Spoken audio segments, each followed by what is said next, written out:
Le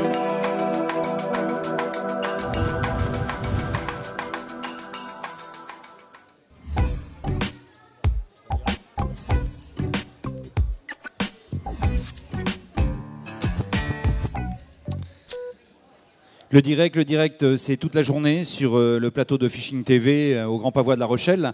Tout de suite, Didier arrive, Didier Courtois. On l'a vu pour les cannes HR, on l'a vu pour les vêtements HR, on l'a vu pour tout ce qui était HR. Mais là, tu viens pour Navicom parce que tu es un des principaux chez Navicom quand même sur le terrain aussi, hein. Effectivement, je travaille depuis plus de 10 ans chez Navicom avec Christophe Soares. Voilà. Et maintenant, la pêche a pris une part importante aussi dans la société. C'est ce qu'il a dit ce matin, Christophe, le patron. C'est la première fois qu'il est là en mer, il était là avec toi. Oui, effectivement, et j'en suis très fier parce que quand on voit dans l'état où ça l'a mis, ouais. du bon côté positif au niveau de la pêche, il est devenu très bon pêcheur. Exact. Alors là, on va commenter quelques images, des prises d'images que Didier a fait. Je pense que si Christophe derrière dans la régie, ok, voilà. Voilà, ce sont des petites captures d'images parce qu'effectivement, sur les différents salons, les gens nous posent pas mal de questions comment fonctionne l'électronique. Alors sachez déjà que la société Navicom a un stand dans le hall, équipement juste derrière, ici à une trentaine de mètres sur la gauche. Vous avez mes collègues et amis qui sont là aussi pour vous expliquer à l'escale du pêcheur. Gérer les deux totems où il y a les appareils. Et les gens nous demandent la plupart du temps, comment on fait une capture d'image. Ça, c'est la première des choses. À quoi ça sert? Exactement. Et qu'est-ce qu'on y voit et comment on peut savoir que c'est du bar, par exemple? Alors, cette image est vraiment éloquente parce qu'effectivement, c'est un banc de bar qui est vraiment actif et qui est vraiment... là, il y en a vraiment une belle couche. Ça s'est passé ici sur Oléron. Hein. Ouais, c'est une très très belle détection et c'était cet été au mois de juillet. Oui, c'est récent. Donc on voit bien, par rapport à la profondeur, il y a à peu près une dizaine de mètres d'eau et la détection, le banc de poisson monte quasiment à mi-hauteur. Donc là, la plupart du temps, on jette un leurre, on essaie de travailler à l'intérieur du banc de poisson. Et on prend un bar et effectivement on sait que c'est comme ça que c'est voilà, un banc le de bar. résultat est, mais même sur Huminbird, sur la palette initiale du Huminbird, il y a quand même une particularité, c'est que les échos de bar, on arrive vraiment à les reconnaître par rapport à des échos d'autres poissons. D'accord. Voilà. Le maigre c'est différent, le lieu c'est différent, le bar c'est différent. Le bar c'est des traits souvent. C'est des traits. Alors attention avec le bar sur Huminbird, on peut le confondre aussi avec de la dorade grise parce qu'on a eu la chance d'avoir aussi à bord une petite caméra comme vous avez là, une petite aquavue qu'on a descendue dans des eaux très claires justement pour analyser ces captures d'images et on s'est rendu compte que de temps en temps on peut y avoir une petite confusion. Une petite confusion. Alors quand c'est en mouvement, on ne peut pas se tromper quand le banc de bar est en mouvement, quand c'est les bars qui sont en mouvement, là, on ne peut pas se tromper. Ouais. C'est les traits. Par contre, quand ils sont un petit peu posés et qu'ils ne sont pas trop en action, on peut se tromper avec les dorades. Avec les dorades, d'accord. Autre diapo alors. Ça c'est le fameux Side Imagine. Donc le Side Imagine, je rappelle à tout le monde, c'est Huminbird bien entendu qui l'a inventé et jamais égalé d'ailleurs par d'autres marchands. C'est un petit clin d'œil au passage, merci Christophe. Là, c'est une épave qui a été prise ici, c'est pareil sur le côté d'Oléron. C'est une épave qui est posée sur le fond avec un bloc à côté. Ouais. Donc, c'est ce qu'on peut voir avec le Side Imagine. Le Side Imagine, ça permet de faire de la prospection de terrain, la prospection des fonds, pour aller chercher notamment les failles, les enrochements, les tombants, les plages de sable, mais aussi les épaves ou tout ce qui est immergé au fond. Ah oui, je vois balayage droit, 31 mètres, je crois. Donc 15 mètres, c'est une épave qui est posée... Non, mais de profondeur, mais le balayage... le balayage droite, latéral, oui, tout à fait. Oui. J'ai l'impression de voir d'ici 30, 31. Oui. Donc 15 mètres de profondeur, 30 mètres à droite. 30 mètres à droite, oui. C'est une petite épave qui est sur les tombants des Pertuis et qui reste encore à peu près intacte, où on peut aller faire des belles captures d'images. Et juste derrière cette épave que vous voyez sur l'écran, sur la gauche, en dessous, en fait, il y a un voile, hein. Là, c'est de la perturbation moteur. C'est quand j'ai tourné dessus la première fois. Ça fait le moteur envoie des bulles d'air, bien entendu. Et c'est ce qui crée cette petite perturbation. Ok. Autre diapo. Voilà le side dans toute sa splendeur. À quoi ça sert? À ça. Ça sert à aller chercher les têtes de roche. Là, on voit bien cette tête de roche qui est vraiment sur un promontoire là, qui est entre des lits de crassin avec des failles. Et sur le côté droit de cette tête de roche, il y a encore d'autres petites têtes. Donc, vous voyez, on voit la dérive à côté. Hein, on va aller la chercher, on sait où c'est que ça se passe. Et là, on va lancer. En fait, le bateau va du bas en haut avec la flèche de cap. On a bien amorcé la dérive et on va lancer, bien entendu, sur cette petite patate, ça pour la pêche au leurre. Alors le side est effectivement très pratique pour aller chercher les structures. Pour aller chercher les structures, bien entendu. Oui. Autre diapo. Trois images. Alors ça, c'est avec l'arrivée du Don't Imagine, il y a déjà quelques années maintenant. On peut avoir effectivement cette image.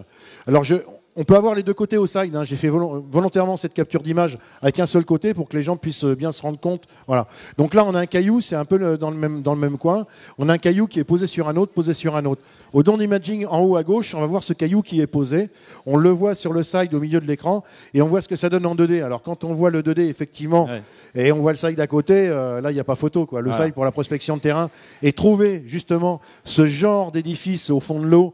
Parce que ça, c'est vraiment des maisons à poissons. C'est là qu'il va y avoir des perturbations de courant qui vont se créer quand le jus va prendre. Là, on voit vraiment la structure sur le down, la partie en haut à gauche. On voit vraiment la structure parce qu'en bas sur le 2D, on peut se poser des questions si on n'a pas un caillou. Effectivement, c'est un caillou parce mais on ne voit pas du tout comment c'est fait. Voilà. Et avec le side imagine, on voit bien sur le côté. On voit. Voilà. Et encore une fois, c'est pareil.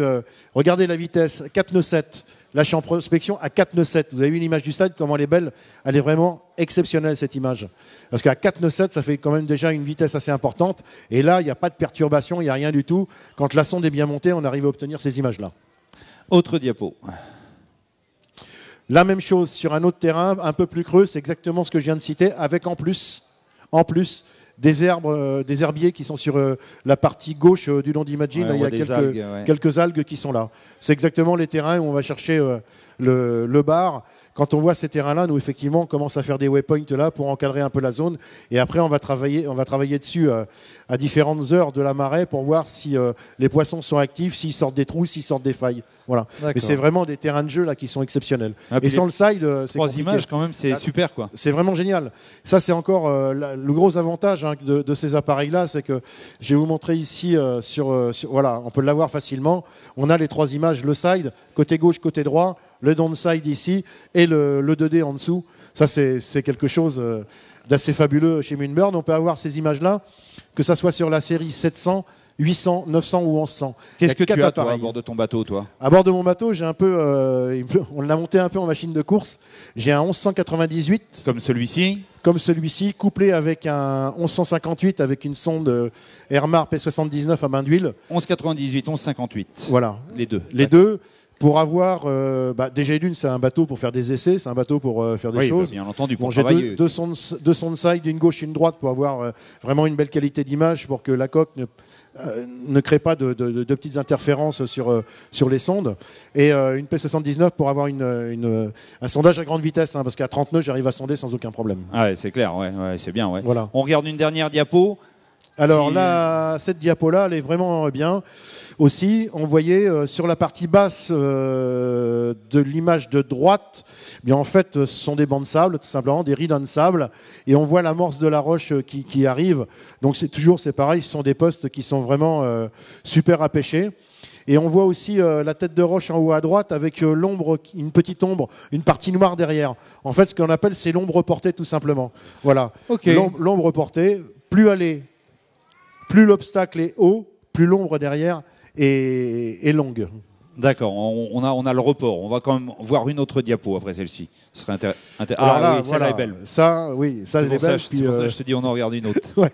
Celle-ci, elle est vraiment belle parce qu'en fait, là, c'est vraiment une grosse crevasse. C'est une faille qui fait plusieurs mètres de large, dizaines de mètres de long et plusieurs mètres de profondeur. Ah, c'est beau. Voilà. Et là, j'ai amené un ami plonger dans cette faille. Et c'est un caillou que je connais bien. J'y vais de temps en temps. Et c'est vrai qu'il y a toujours des barres dans ce caillou-là, toujours. Il récupère des leurres?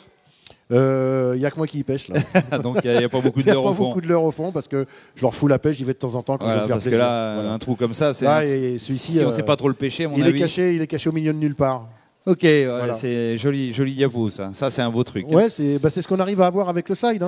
Le side, aujourd'hui, il y a des gens qui s'en font encore tout un monde, mais c'est quelque chose vraiment de très très facile. Ouais, c'est dans le même coin, ça c'est la même zone. C'est la même, voilà. On dirait la même. Et là, si on arrive à zoomer sur cette, si vous voyez, messieurs dames, dans une des failles, normalement, doit y avoir. On peut pas zoomer, là. Je ne sais pas si on peut zoomer. Non. Sur la tache noire qui est en bas à droite, au milieu, normalement, il y a un éclat blanc, et là, ce sont des poissons. Voilà. Oui, on voit un peu, nous on le voit parce qu'on a un petit moniteur tout On a près. un petit moniteur tout près, mais eux, ils peuvent pas zoomer, ils n'ont pas plus dans le. D'accord. Et donc là, il y a des poissons qui sont là sur le côté de cette faille. Voilà. Ok, bah écoute, on a vu ces quelques diapos, ces quelques prises d'images. Tu aurais une question à poser? Il y a une casquette Navicom, tiens, à gagner. En quelle année le Side est arrivé en France? Le Side Imagine Humminbird, en quelle année il est arrivé en France?